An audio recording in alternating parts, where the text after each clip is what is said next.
Hi everyone, welcome to John Sadler's Auto Repair. We have a 2002 Chrysler Sebring, and the reason this vehicle is in my repair facility today is they want a second opinion on an oil leak, and they bought the car December 24th from another repair shop in San Diego, and then they got an oil change on it in the area where they live, and then the vehicle was towed back down to my shop because it didn't have any oil in it, and they wanted a second opinion.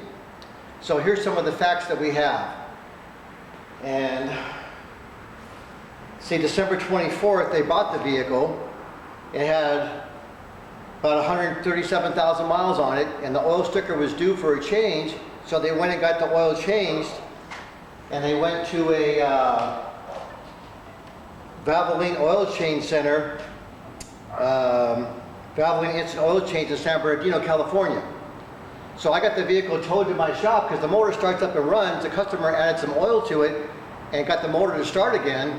And then the vehicle was towed down here to San Diego to the place where I initially bought the vehicle.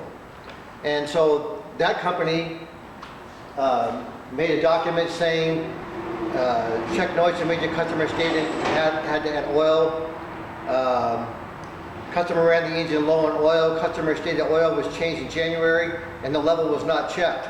Well, I don't know, when you go to an oil change place, you're not supposed to have the oil level checked. That's their job, to change the oil and to check the level and to fill your car full of fluids. Then you drive your car approximately 5,000 miles, depending on what type of oil you use after that.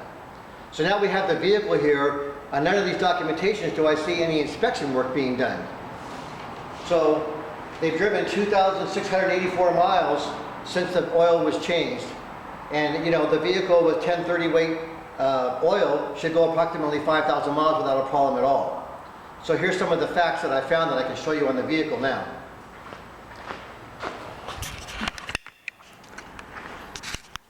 So first I looked at the top of the vehicle, and the top of the vehicle looked fine. Everything looked pretty good. All the other fluids were in pretty good condition. And then I got underneath here, and I can see a lot of oil. And I see a lot of oil by the filter. I see oil on the higher part of the filter, higher up there. In this area back here where my finger is, I see a stream of oil that's been coming down the side of the filter. Then I see oil back over here on the oxygen sensor, so it's blowing back this way. So one of the things you might believe is that you could have a loose drain plug or something like that, but why would the filter have oil? Let's see if we can put a light off to an angle. So there's oil coming down from the top of the oil filter, running all the way down the filter, and then it's running over here on the oxygen sensor. So the next thing you want to do, and it has a little date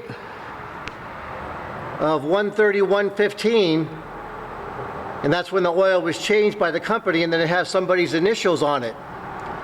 And now the next thing what we're going to do, now that we've taken some evidence of how the vehicle is when I got to my repair facility, I'm going to physically touch the filter and see if it moves. Okay, the filter is loose. The filter shouldn't move by hand like this. So this would indicate to me, over a couple months period of time, since that filter is being loose, that it will leave puddles of oil where he would go, and driving around, and over a period of time, several months, it's going to run out of oil. So the reason that this problem happened to this vehicle is the oil change place, all that oil is coming out of there from the top, running down, getting on the sensor, and they never put the filter on tight. So you should not be able to ever grab a filter and move it with your hands and just start spinning it off. There's just no way. And the fact that the filter has oil all stained over it leads me to that conclusion. So I'm writing a report for the customer. I made this video so they can show the oil change company all the different facts. So I have an invoice here from the people that sold them the vehicle, and I have another invoice from the oil change company. And now I can give my expert opinion as to what's going on with the vehicle.